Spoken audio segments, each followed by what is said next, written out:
What it do, y'all? It's your guy Bendu. I'm coming at y'all with another video today. And today I want to talk about this majority report video that I came across. So, came across this video, like just scrolling through YouTube at my mom's house and everything. Again, I'm here, you're seeing this setup. I'm at my mom's house for Christmas. I'm recording this on Christmas Day, Christmas morning. So, yeah. But the Grayzone, they just smeared the Grayzone.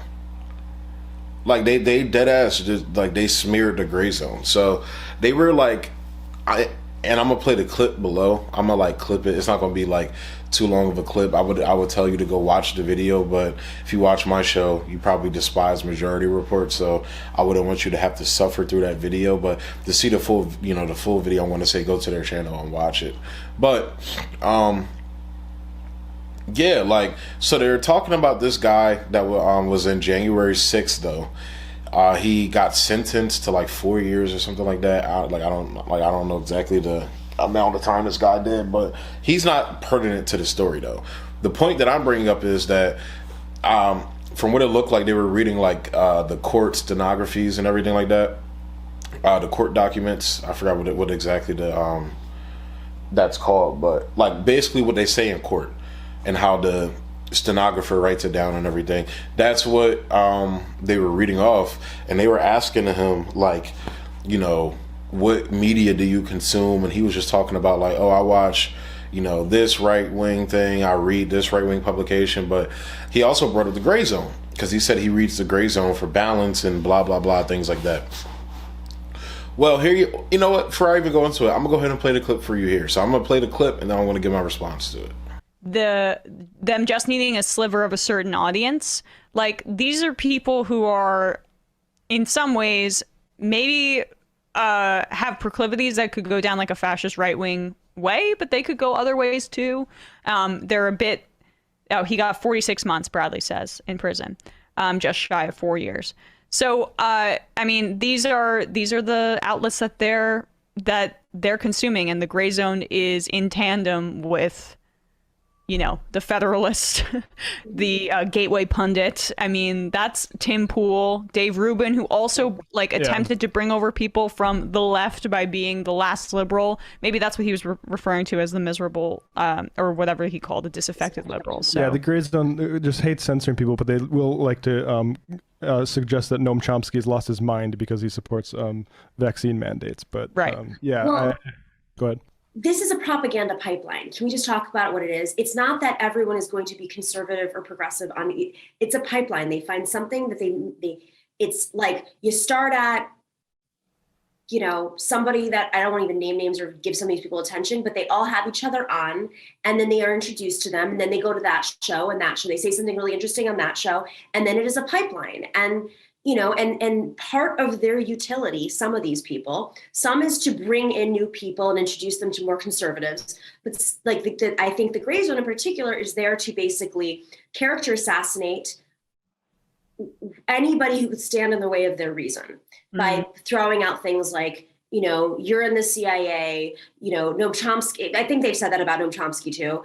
Whether it's Anna, there's this whole crazy video about Anna, Ben Dixon and myself being part of like the deep state, and it's absolutely bonkers. But they legitimize themselves by doing other stuff that seems like, oh, no one's in this country doing this work. And then when you talk to actual reporters on the ground there, they're like, these guys are wreaking havoc, getting the story wrong. They're not real reporters, and also where is their money coming from? Because you know how hard it is to run an international news outlet.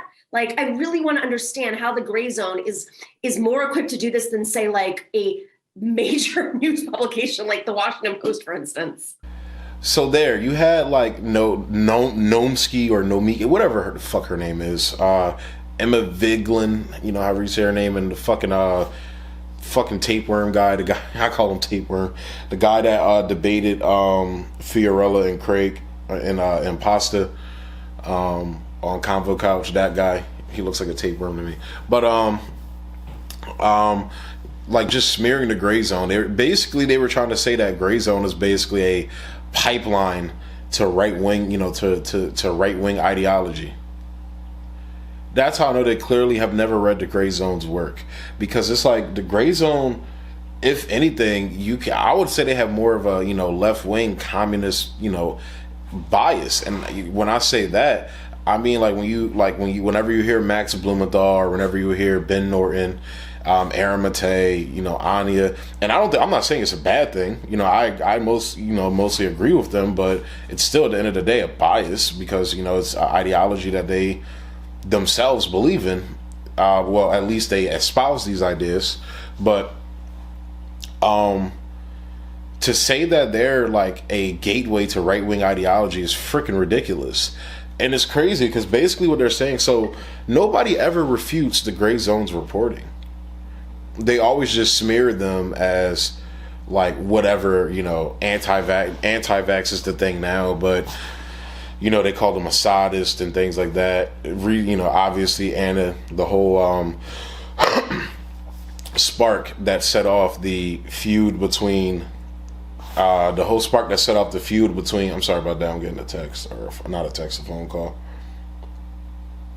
But the whole spark that set off the feud between Jimmy, Aaron, Matei, and all them was them basically like saying Aaron was paid by Russians, paid by the Russian government, things like that. And Anna was going on her spiel. Oh, they defend the most disgusting dictator. Yeah. But yeah, they basically go on with that run-of-the-mill argument against Grayzone, but nobody ever refutes their reporting. Nobody has ever refuted Aaron Matei's reporting on Russiagate. He's refuted other people's shit. He's went on and debunked other people's shit. Like that one guy that wrote the piece for The Guardian, I'm drawing a blank on what his name was, but he tried to say that one of Trump's aides met with Julian Assange and shit like that, basically smearing Assange. And that's when Cenk Uygur came out and smeared him. Was like, oh, I don't know if we can trust Assange anymore. Oh. But smearing Assange and everything like that. I forgot. I'm drawing a blank on what the guy's name is right now. But yeah, his reporting on the OPCW, nobody, like the Young Turks brought on this guy to refute his reporting when he didn't refute his reporting. So it's kind of, I find that funny that like nobody ever refutes their reporting. They just smear them. And even then, on that note, especially they're reporting on imperialism and things like that, because honestly, I'm gonna be honest, I do kind of see like a rift between them, specifically like Aaron and Max and everybody like that when it comes to the vaccine debate stuff. But overall, on imperialism, which is why I rock with the Grayzone mostly, is because to me they give the most accurate reporting and the most factual reporting when it comes to imperialism, when it comes to geopolitics, not even just in their written work, but on their YouTube pages when they bring on, different reporters that are either, blackballed by the media industry, or they report, they're foreign journalists where they report from different countries. Like they'll bring on like on the ground journalists from places like Nicaragua and Colombia, all those countries, Syria and things like that. But to try and smear them at, like, again, this is what all that Majority Report Young Turks crowd does. They just smear them as right wingers. Oh, they're paid off by dictators, things like that, because they dare call into question the narrative that the government is feeding us, when as leftists we're supposed to be anti-imperialists. We're supposed to call into question the narrative that the imperialist, which is the government, is giving us. And it's just crazy to see them catch shit for that. And honestly, Nomiki, even in that clip, she brought up the fact that like all they ever do is call anybody CIA or blah, tied to this. But a lot of y'all motherfuckers are. Like, they called out Nomiki at one point for like being tied to this NGO that had ties to the National Endowment for Democracy.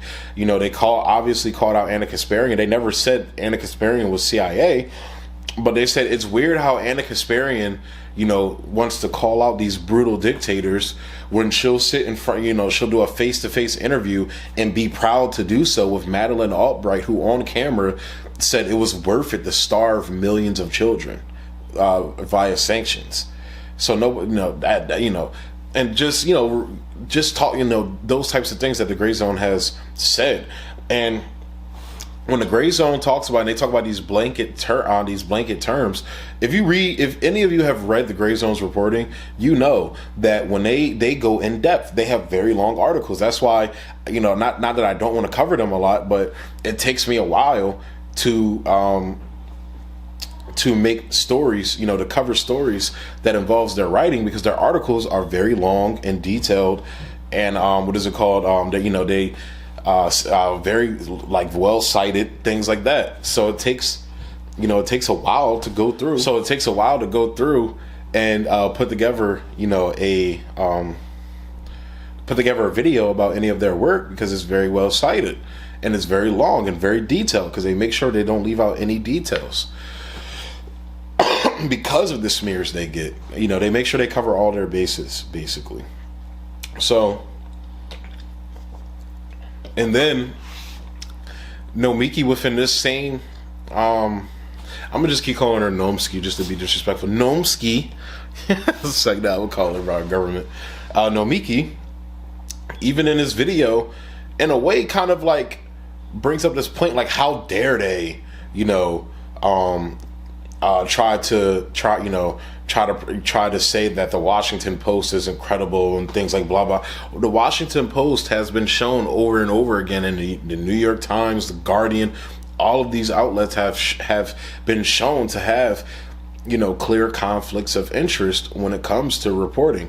When it came, like, for the Intercept, for example, is a perfect example of that. You have the Intercept that was founded on reporting on privacy rights and civil liberties issues and things like that are now going to rounding up, people's personal information on, these like right-wing forums, I guess, or whatever, like Rumble and Parler and things like that, and 4chan and all these chats and everything, and turning them over to the fucking FBI and other agents. Like, what?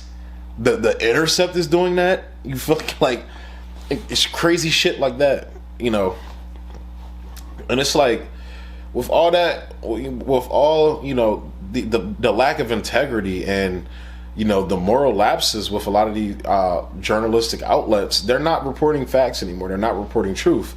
And that's why people turn to outlets like the Grayzone, not because they're just giving, and that's another thing they tried to allude to, they're just giving people what they want to hear. No, they're reporting facts. People want to hear truth now. The mainstream media is not fucking giving them that. You're not fucking giving them that. But the Grayzone is, and other places like them. And even a lot of right-wing outlets, when it comes to certain issues, they're giving that to them.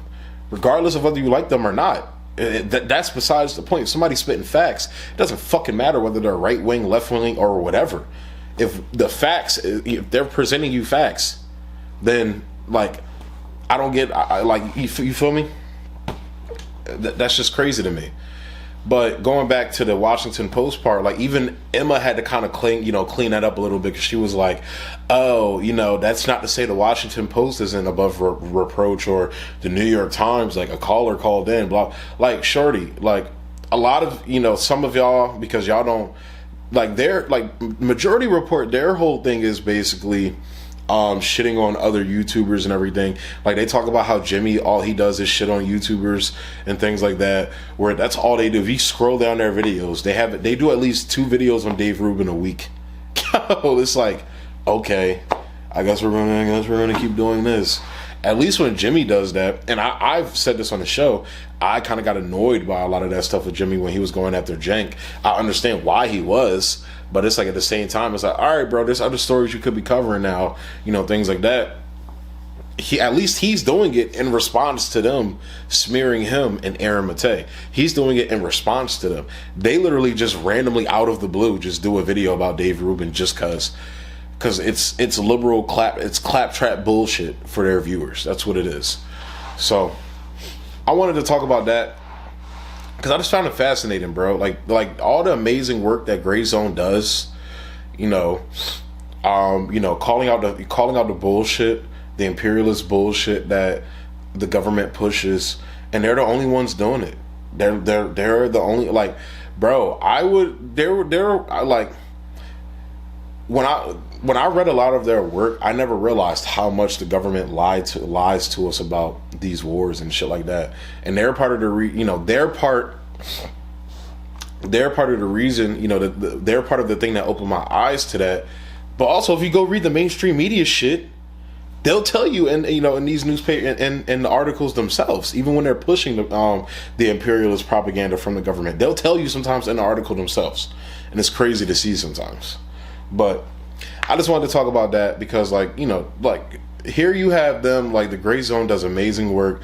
They actually go and talk to the, actual left-wing governments, actual left-wing movements, and push forward the left-wing cause more so than any of those people do.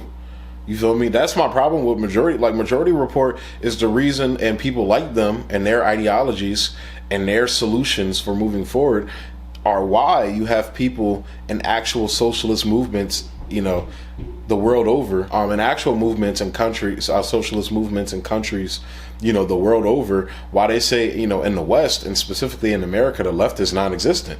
It's because of people like them, like Majority Report, like the Young Turks.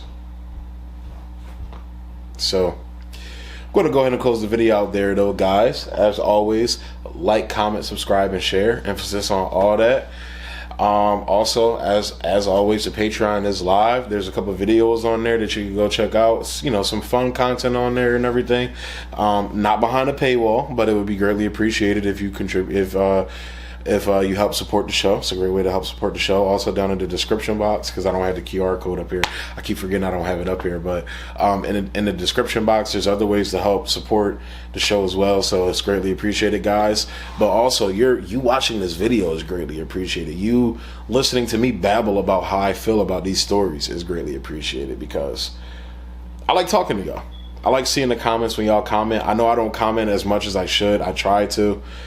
Sometimes when I'm peeping the comments, I'm at work and everything, so I'll start typing something, and then, like, I forget because I have to, I'm getting back to work, and then, like, 5 hours later, like, oh shit, I meant to. So my apologies. I will try to get better at that. But like I said, all the love y'all show me is greatly appreciated. And with that being said, I'm going to go ahead and close the video out there. Thanks for tuning in. Peace.